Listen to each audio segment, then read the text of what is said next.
প্ৰমোদ বড়ো ডাঙৰীয়াই ক্ষমতাত বহি ইউপিপিএলৰ নেতাবিলাকে ক্ষমতাত থাকি এওঁলোকে ৰাইজৰ মাজৰ পৰা হেৰাই গৈছিল। দিল্লীটো বদলেন, বদলেনটো দিল্লী, সেনেকাই আকাশত ঘূৰি ঘূৰি তেওঁলোকে দল কৰিছিলে। नमस्कार लोगोफोर, दा प्रमोद बन्धु बिथांखौथ' मा बुंबावनो नङा होमब्ला बिथाङा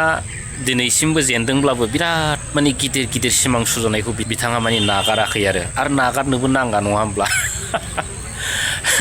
सुजुनांगोन आरो फैगोन एमएलए इलेक्सनाव बिथाङा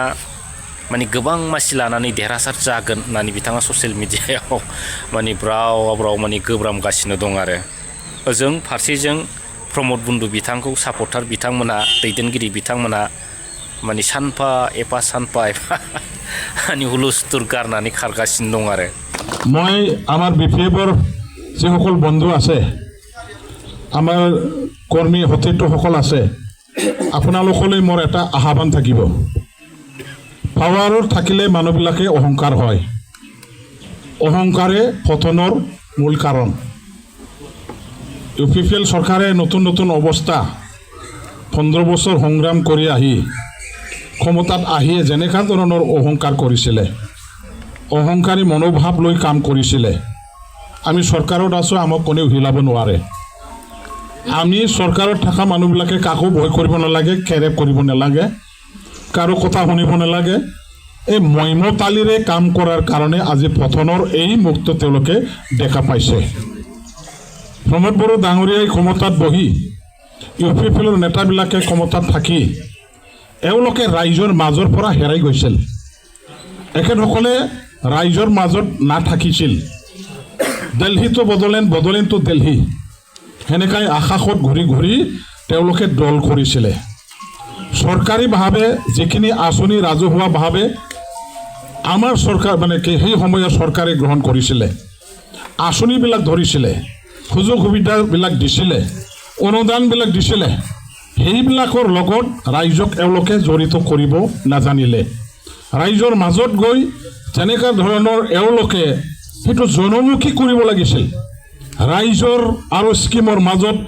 সম্পৰ্ক, কণ্টেক্ট সেইটো যে স্থাপন কৰাৰ দৰকাৰ আছিল। যিবিলাক কাম কৰিছে তেখেতসকলে অলপ চলপ হ'লে ভাল কাম কৰা, সেইবিলাক যেনেকুৱা ধৰণৰ এওঁলোকে প্ৰচাৰ কৰিব পাৰিব লাগিছিল,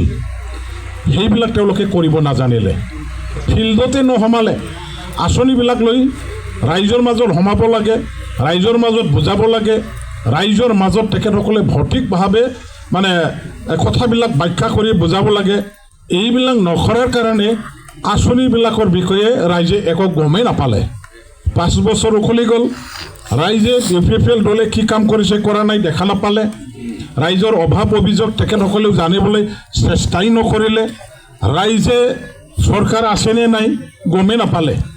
ৰাইজ আৰু চৰকাৰৰ মাজত সম্পৰ্ক সম্বন্ধ বিচ্ছেদ হৈ গৈছিল, একো সম্পৰ্ক নাছিল। পিপলছ এণ্ড গভৰ্ণমেণ্ট তেওঁলোকৰ মাজত একো ৰিলেশ্যন নাছিল। কৰ্মীবিলাকৰ দুখ বেদনা বুজিবলৈ দলীয় নেতাবিলাকে চেষ্টা নকৰিছিল। কৰ্মীবিলাকৰ অভাৱ অভিযোগ,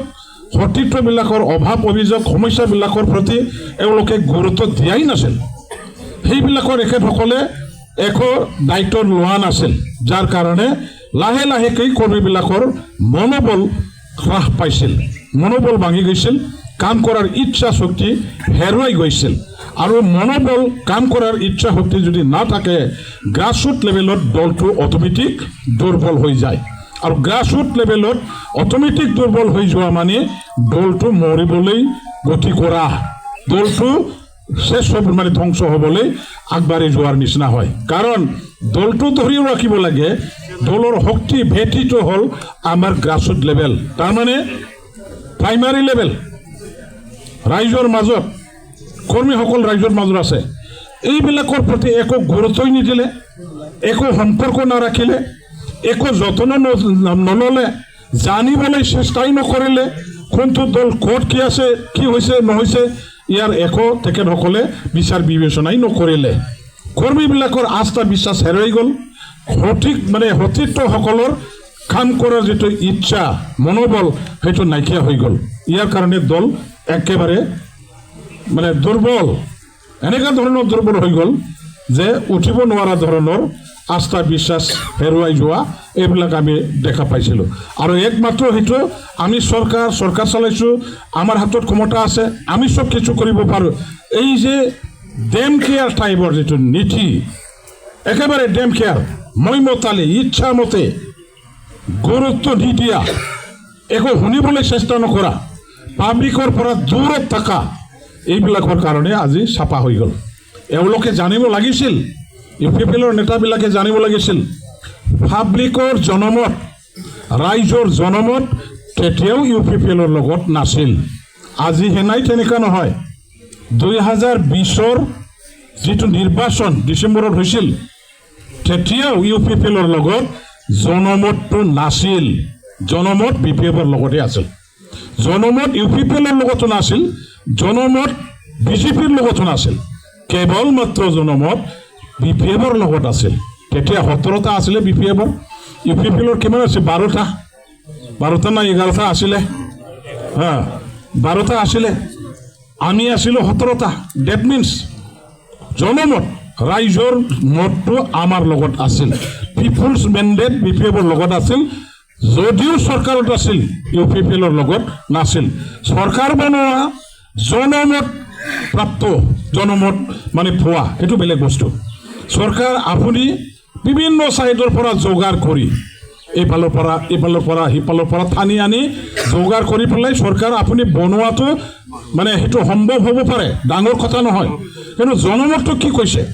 জনমতটো আপোনাৰ লগত আছে নাই আপুনি কিমান পাইছে কিমান তাৰ পৰা আপুনি কিমানটা পালে এইটোহে আমি হিচাপ কৰিব লাগিব তেওঁলোকে জানিব লাগিছিল যে আমি যদিও চৰকাৰত আছোঁ যে 17টাটো বিপিএফে পাইছে কিন্তু চৰকাৰ বিপিএফেহে বনাব লাগিছিল আমি জালিয়াতি কৰি 2 নম্বৰী 3 নম্বৰী 4 নম্বৰী বুদ্ধি কৰিহে চৰকাৰ গঠন কৰিছোঁ তেওঁলোকে নিজেই জানিব লাগিছিল ইয়াৰ কাৰণে যেহেতু জনমত নথকা অৱস্থাটো আনৰ সহায় লৈ বেলেগ দলৰ আশীৰ্বাদতহে যিহেতু আমি চৰকাৰ বনাইছোঁ আমি এতিয়াও দুৰ্বল এই দুৰ্বলৰ পৰা সবল হ'বৰ কাৰণে আমি ফিল্ডত ভালকৈ কাম কৰিব লাগে নহ'লে আমি অহাবাৰ এনে পৰি যাম সেই কথাটো তেওঁলোকে বুজিব পাৰিব লাগিছিল কিন্তু বুজিবলৈ চেষ্টা নকৰিলে সেই ভুলটো এতিয়া বিপিএফৰ মানুহবিলাকে কৰিব নালাগে আমি 28টা পাইছোঁ আমি চৰকাৰ বনাইছোঁ সেইটোলৈ পেলাই কিন্তু অহংকাৰ নকৰিব আজি ইউপিপিএলৰ বহু কেইজন বছা ডাঙৰ নেতাবিলাকে আমাৰ দললৈ আহিছে কবৰা সন্থা আহিছে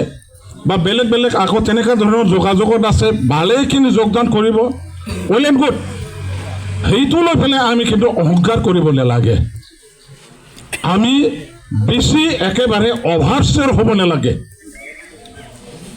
ৰাজনীতি কেতিয়া কোনে কাৰ লগত লগ দিব কোনে কাৰ সংগ এৰি দিব কোৱা টান এটা সময়ত বিপিএফ মানে কি কয় বিপিএফৰ লগত বিজেপি আছিলে আমাৰ পৰা আঁতৰি গ'ল ইউপিপিএলৰ লগত যোগ দি গ'ল তাৰপিছত ইউপিপিএল বিজেপি একেলগে গভৰ্ণমেণ্ট বনালে যোৱা বিটিচি নিৰ্বাচনত বিজেপি ইউপিপিএলক বাদ দিলে আমাৰ লগত নাছিল এতিয়া আকৌ আমাৰ লগত আহি গ'ল ৰাজনীতি কেতিয়া কাৰ লগত হাত মিলাই কাম কৰে গাঁৱত কেতিয়া কাক এৰিব সেইটো কোৱাটো টান গতিকে আমি সদায় নিজৰটো মজবুত কৰিবৰ কাৰণেহে কাম কৰিব লাগে নিজৰ শক্তিটো জোৰদাৰভাৱে সদায় ধৰি ৰাখিবৰ কাৰণে প্ৰতিষ্ঠা কৰিবৰ কাৰণেহে কাম কৰিব লাগিব আৰু ৰাইজতকৈ দল কেতিয়াও ডাঙৰ হ'ব নোৱাৰে ৰাইজতকৈ কৰ্মী নেতাসকলে কেতিয়াও ডাঙৰ হ'ব নোৱাৰে আমাৰ দল আমাৰ নেতাবিলাকতকৈ ৰাইজে সদায় ডাঙৰ ভোটাৰ ৰাইজক আমি শ্ৰদ্ধা জনাব পাৰিব লাগিব সৰ্বসাধাৰণ ৰাইজৰ কথা আমি শুনিব লাগিব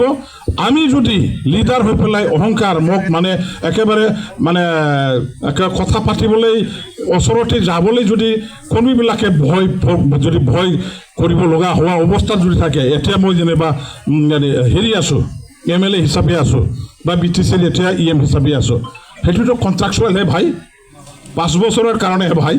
এইটো লৈ পেলাই অহংকাৰ কৰাৰ কোনো দৰকাৰ নাই এতিয়া মই অহংকাৰ কৰি পেলাই মোৰ ওচৰতে আকৌ মানে বেলেগক যদি আহিবলৈ সাহসে যদি মই নিদিওঁ মোৰ ওচৰৰ মানুহবিলাকে আহিবলৈ সাহসে নকৰে বিৰাট ভেম বিৰাট অহংকাৰ বিৰাট গৌৰৱ যদি মই কৰি পেলাই বহি থাকোঁ একেবাৰে অহংকাৰ মনোভাৱ লৈ সেইটোতে ৰাজনীতি নহ'ব আমি ৰাইজৰ লগত মিক্স আপ হ'ব লাগিব আমি সৰল সহজভাৱে ময়ো ৰাইজৰ পৰাইহে এজন ময়ো ৰাইজৰ মাজত এজন ৰাইজৰহে মই মানুহ হয় আৰু ৰাইজক লৈহে মই মানুহ হয় সেই মনোভাৱ সেই কেৰেক্টাৰ নেচাৰটো আমি বিল্ড আপ কৰি ল'ব লাগিব তেতিয়াহে ৰাইজ আপোনাৰ লগত থাকিব আপুনি যদি একেবাৰে বিৰাট অহংকাৰ হয় কথা পাতিবলৈ যদি আপুনি একেবাৰে মানে মুখ খুলিবলৈ একেবাৰে সাহস নিদিয়া ধৰণৰ যদি হয় ইয়াৰ লগত আৰু ৰাইজ নাথাকে এই যে ক'লে যে কিবা কিবি কৈছে ইয়াত আহি পেলাই আগৰ শিৱক মই সেইটো ক'ব নাযাওঁ কাৰোবাৰ সেইবিলাক মানে হেৰিটো ব্যাখ্যা কৰি মই ক'ব নাযাওঁ কিন্তু এক্সপিৰিয়েঞ্চত কৈছে গতিকে আমাৰো আজি বহুত আহিছে বুলি এনেকুৱা ধৰণৰ ভাবিব নালাগে যে আমাৰ ইউ পি পি এল দলৰ পৰা বিজেপিৰ পৰা অমুক তমুক আহি গৈছে বহুত মানুহ হৈ গ'ল আমাক আৰু মানুহ নালাগে আমাৰ আৰু মানুহৰ প্ৰয়োজন নাই ভুলতো কেতিয়াও নক'ব কেতিয়াবাহে আমাৰ মানুহ বিচাৰিছে দৰকাৰ নাই বাদ দে হয় না নহয় এনেকুৱা ধৰণৰ কোৱা হয় না নহয় পলিটিক্সটো কাৰ কাৰণে মানুহৰ কাৰণে সমাজৰ কাৰণে মানুহক লেহে পলিটিক্স বেছি কম হোৱাৰ কথা আহিল মানুহ কম হৈছে বেছি হৈছে বুলি ইয়াৰ মানে কথা কোৱাৰ কিবা যুক্তি আছে নেকি কিবা লজিক আছে নেকি কিবা মূল্য আছে নেকি তেনেকুৱা নহয় চবকে লাগিব আৰু চবেই আহিছে বুলি আমি 100% চিয়ৰ হৈছোঁ সেই অহংকাৰটো আমি কৰিব নালাগে ৰাজনীতি সদায় পাব্লিকৰ তলত পাব্লিকৰ অধীনতহে পাব্লিকৰ ওপৰত নহয় সেইটো লৈ আমি আগবাঢ়িব লাগিব গতিকে যিবিলাকে আজি আহিছে